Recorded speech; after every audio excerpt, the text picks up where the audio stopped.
शेगावतही झाले mock drill. वर्तमान परिस्थिती पाहता आपत्ती व्यवस्थापनाची तयारी तपासण्यासाठी 7 मे रोजी शहरातील गांधी चौक परिसरात मॉक ड्रिलचे आयोजन करण्यात आले। या मॉक ड्रिल दरम्यान आपत्कालीन परिस्थितीत प्रशासन, पोलीस, अग्निशमन दल आणि आरोग्य विभागाची कृती योजना तपासण्यात आली। या मॉक ड्रिलच्या वेळी नागरिकांनी उत्तम सहकार्य केले। पोलीस निरीक्षक नितीन पाटील यांच्या मार्गदर्शनाखाली झालेल्या या कृतीत सायरनच्या आवाजानंतर प्रत्यक्ष कृती अशी असावी याचे प्रत्यक्ष प्रात्यक्षिक दाखवण्यात आले। नागरिकांना शांतता राखण्याचे आवाहन केले। यावेळी पोलीस निरीक्षक नितीन पाटील यांनी जनतेला सायबर गुन्ह्यांपासून सावध राहण्याचेही आवाहन केले। भारतीय सैन्याच्या नावाने मदतीची मागणी करणाऱ्या कोणत्याही संदेशाला बळी पडू नका असा सल्ला त्यांनी दिला। कोणत्याही संशयास्पद माहितीबाबत पोलीस स्टेशन किंवा तहसील कार्यालयाशी संपर्क साधावा असेही ते म्हणाले। आज शेगाव शहरामध्ये गांधी चौकामध्ये पोलीस प्रशासन, आरोग्य, नगरपालिका सर्व प्रशासनाच्या अधिकारी कर्मचाऱ्यांनी उपस्थित राहून उपस्थित नागरिकांना आपत्कालीन परिस्थितीमध्ये कशा पद्धतीने हाताळायचं याविषयी आमदार साहेबांनी सूचना दिलेल्या आहे, काही प्रात्यक्षिक करून दाखवलेलं आहे। त्या अनुषंगाने जनतेपर्यंत, लोकांपर्यंत या गोष्टी पोहोचाव्या हा एक प्रशासनाचा हेतू होता। त्या अनुषंगाने आज या ठिकाणी मॉक ड्रिल पार पाडण्यात आली।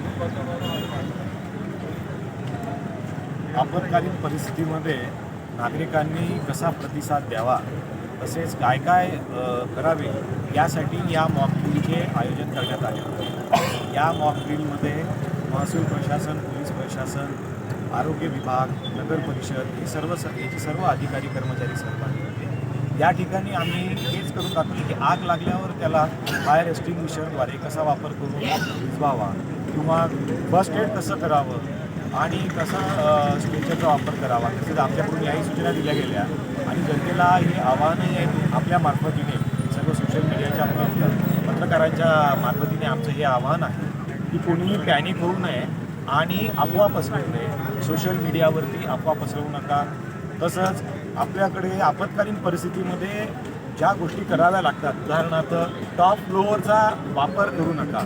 ज्यावेळेस सायरन वाजेल त्यावेळेस टॉप फ्लोअरचा अवॉइड करायचा, बेसमेंटला आपण आश्रय घ्यायचा, खिडक्यांपासून आपण दूर राहायला पाहिजे, टेबलाखाली किंवा दरवाजाच्या कमानीखाली आपण मुटकळे करून म्हणजे शरीर जवळ करून बसलं पाहिजे।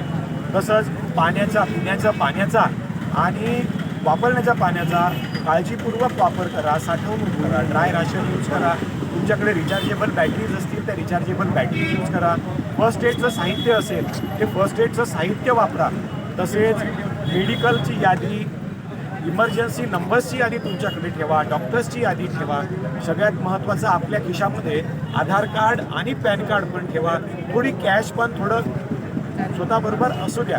इन केस इमर्जन्सीमध्ये ज्या गोष्टी आपल्याकडे लागतात त्या गोष्टी असू द्या आणि ज्या वेळेस प्रशासन तुम्हाला काही सूचना सांगेल त्या सूचनांचं पालन करा। धन्यवाद। जय हिंद। नुसार मॉक ड्रिल शेगाव शहरामध्ये आयोजित करण्यात आलेलं होतं। या मॉक ड्रिलमध्ये नागरिकांनी काय करावे, काय करू नये याविषयी माहिती देण्यात आली। सर्वात महत्त्वाची बाब म्हणजे आपत्कालीन परिस्थितीमध्ये रक्ताचा आपल्याला आवश्यकता पडते, तर यासाठी सर्व नागरिकांनी त्यांनी रक्तदान शिबिर वेळोवेळी आयोजित केले पाहिजे आणि बाबा पुढच्या परिस्थितीला मात करण्यासाठी आपण आतापासूनच सज्ज झालं पाहिजे। आणखी नवीन व्हिडिओ पाहण्यासाठी आमच्या देशमुख एक्सप्रेस न्यूज चॅनलला सबस्क्राईब करा, लाईक करा आणि शेअर करा।